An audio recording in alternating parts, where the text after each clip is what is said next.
বছর দেবে না।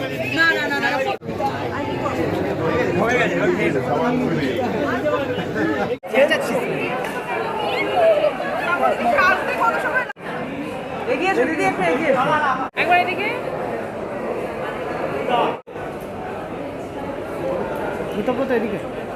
যে কোনো ছবি রিলিজের আগে একটা টেনশন থাকে, কাজ করার সময় তো বোঝা যায় না, কাজটা করার মানে প্রসেস, শুটিং, তারপর পোস্ট প্রোডাকশন করে ছবিটা ডিরেক্টর এডিটর তারা তৈরি করেন।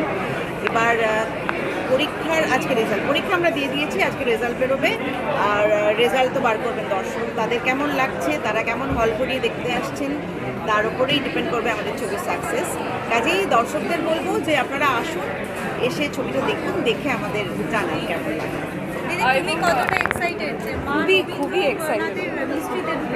খুবই এক্সাইটেড, মানে ব্যাপারটা শুনেই আমি প্রথমে খুবই এন্টাইজড হয়েছিলাম, কারণ এরকম কনসেপ্ট তো সচরাচর শোনা যায় না এরকম কাজ হচ্ছে বলে।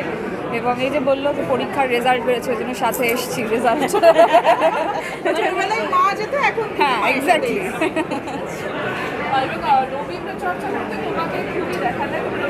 সেটা তো আমাদের পরিবারের মধ্যেই রয়েছে, পারিবারিক, ছোটবেলা থেকে বাবা মার হাত ধরে হয়েছে, তারপরে বিয়ে করে যেখানে এসেছি শ্বশুরবাড়িতে আমার শাশুড়ি তো রবীন্দ্রনাথ নিয়ে বহু কাজ করেছেন, কাজেই সেটা তো রয়েছে আমার ডেইলি প্র্যাকটিসের মধ্যেই রবীন্দ্রনাথ রয়েছে, কাজেই আমি ন্যাচারালি একটু বেশি এক্সাইটেড। আচ্ছা, মাকে সকাল থেকে কিভাবে বেনিফিশিয়াল জানিয়েছে? আমাকে আধ ঘন্টা আগে বলেছে আসতে এখানে মায়ের সাথে, কাজে সকাল থেকে ওয়েল উইশেস তো সবসময় ইজ দেয়ার।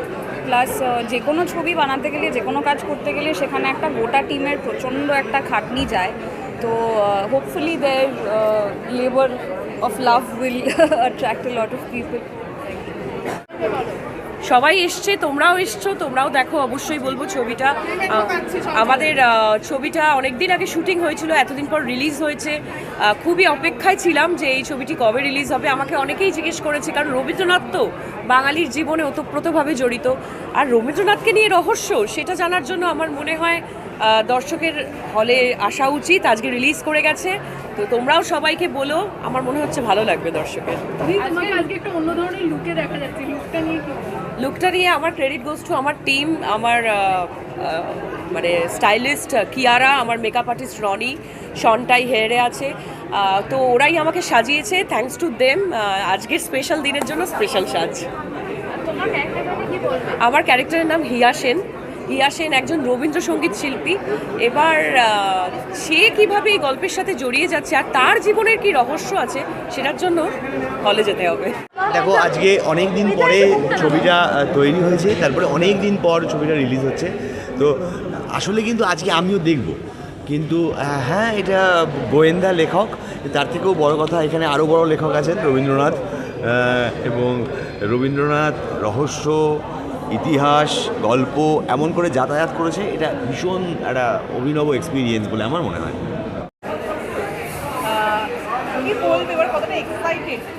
অনেক দিন ধরেই ছবিটার অপেক্ষায় ছিলাম এবং ফাইনালি ছবিটি আজকে রিলিজ করলো।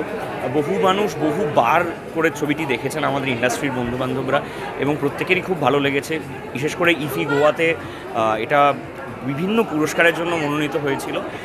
আসলে সায়ন্তনদার সৌগতদার কম্বিনেশনটা যখনই একসাথে হয়েছে, তখনই একটা সুপারহিট কিছু এসেছে, এবং এইবারও সেটার ব্যতিক্রম ঘটবে না আমি জানি, কারণ অত্যন্ত স্মার্ট মেকিং, এবং সৌগতদা প্রচুর রিসার্চ করেছেন এই ছবিটির জন্য, এবং একটি মৌলিক গল্প লিখেছেন, সেটার মধ্যে থ্রিলার এলিমেন্ট আছে ভীষণ রকমভাবে। আমার মনে হয় একটা সাজানো থালা সবটা নিয়ে। সায়ন্তনদার টিমের সাথে এটা আমার করা প্রথম কাজ, যদিও অনেকদিন আগে শুটিং করেছিলাম। সায়ন্তনদার মেকিং অত্যন্ত স্মার্ট, যে কোনো থ্রিলারই, সেটা আমরা প্রত্যেকেই জানি। হলে এখনও সায়ন্তনদার একটি ছবি সোনার কেল্লায় যখের দল রমরমিয়ে চলছে, এবং সায়ন্তনদার পরের পর রিলিজ এসকে মুভিজের সাথেই সরলাক্ষ হঞ্জ আসছে, সেটা দেখার জন্য আমি মুখিয়ে আছি। তো সায়ন্তনদার সাথে কাজ করতে পারাটা একটা ভীষণ আনন্দের ব্যাপার, মজার ব্যাপার। অত্যন্ত মজার মানুষ, কম কথা বলে কিন্তু খুব কুল মানুষ, এবং স্পেশালি আমার মনে হয় কাস্টিংটা ভীষণ ভালো, ওভারঅল ক্রু আমাদের ভীষণ ভালো। তো আমার মনে হয় আমার কাছে এটা একটা খুব মেমোরেবল কাজ হিসেবে থাকবে। বাবার তো শুটিং থেকেই ভীষণ এক্সাইটেড ছবিটি নিয়ে, একদম হয়েছে কি যে না শুধু একসাথে শুটিং করেছো বা কিছু? হ্যাঁ, দুজনে একসঙ্গে শ্যুট করেছি এবং সুসম্পর্ক একেবারেই নয়, ছবির গল্পের মধ্যে আর কি, সেটা আপনারা ছবিটা দেখলেই বুঝতে পারবেন। তবে বাবা সায়ন্তনদার সাথে অনেকগুলো কাজ করেছে, বাবা ভীষণ রকম অ্যাপ্রিসিয়েট করে সায়ন্তনদার কাজ। আমার প্রথম কাজ ছিল সেই অর্থে, তো আমিও আমার ভালো লেগেছে এই টিমটার সাথে যুক্ত হয়ে, এবং একই সঙ্গে বাবার সঙ্গে বেশ অনেকগুলো সিন, ঝগড়াঝাটি প্রচুর নানাবিধ আছে, সেটা আপনারা দেখলে সেটা তো রহস্য বাকিটা। মানে ঘরের যে ঝগড়াঝাটি সেটা আমরা পর্দাতে ফুটে উঠছে এরকম? ঘরের ঝগড়াঝাটি হয় না, এইটা এরকম পর্দারই ঝগড়াঝাটি। রহস্য আমি বলতে পারবো না, তবে আজকে যে রহস্য উদ্ঘাটন করতে এসেছি সেটা আমাদের সবার প্রিয় রবীন্দ্রনাথ, আর সেখানে আমাদের সবার প্রিয় শ্রাবন্তীদি আছেন এবং আমার সায়ন্তন দা ডিরেক্টর, আমাদের সবার মানে খুব অনেক আশা নিয়ে, অনেক কিছু নিয়ে, অনেক ভরসা নিয়ে নিজে সাবজেক্ট বানান, তার উপরে কাজ বানান, তার উপর প্রচুর ভরসা আশা, এবং এমন একটা সাবজেক্ট বানিয়েছেন রবীন্দ্র বিশ্বকাব্য। তো এটা ভীষণ ভীষণ একটা ইন্টারেস্টিং, আর রবীন্দ্রনাথকে নিয়ে কিছু বলার দৃষ্টতা আমরা দেখাতে পারি না। হচ্ছে আপকামিং প্রচুর বড় ছবি আসছে তোমার, সেটা নিয়ে নর্থ বেঙ্গল শুরু করে আসছে, সেটাও দর্শকরা মোটামুটি আবার একটা আসছে যেটা আমি কাউকে বলতে পারবো না, কারণ ওটা আমার ডিরেক্টর আমাকে বলেছে তুই কিন্তু কিচ্ছু বলবি না, সেটা খালি ফিল্ম ফেস্টিভ্যালের লোকজন দেখবে। তো এটা আমার কাছে blessings. I seriously feel gratitude to my God, my father, mother and my all entire দর্শক, তোমাদেরকে, আমার কাছের মানুষজন যারা আমাকে এতটা ভালোবাসেন, এবং অন্যরকম কাজ করছি, তার জন্য নিজেকে প্রস্তুত করছি। অন্যরকম লাগছে, মানে সিরিয়াল ছেড়ে, সিরিয়ালের ফিল্ড ছেড়ে। সিরিয়ালে কি দর্শকরা দেখে তোমাকে দেখতে পাবে না? আই মিস মাই সিরিয়ালস আচ্ছা। প্রচুর। ওই যে একটা বদমাইশ চরিত্র, ওটা আমি খুব মিস করি, বাট স্টিল ভালো চরিত্র করা দরকার, ভালো ছবি করা দরকার, তো তার তাগিদে আমি এখন নিজেকে তৈরি করছি। তাই কিন্তু দর্শকদেরকে কি বলবো?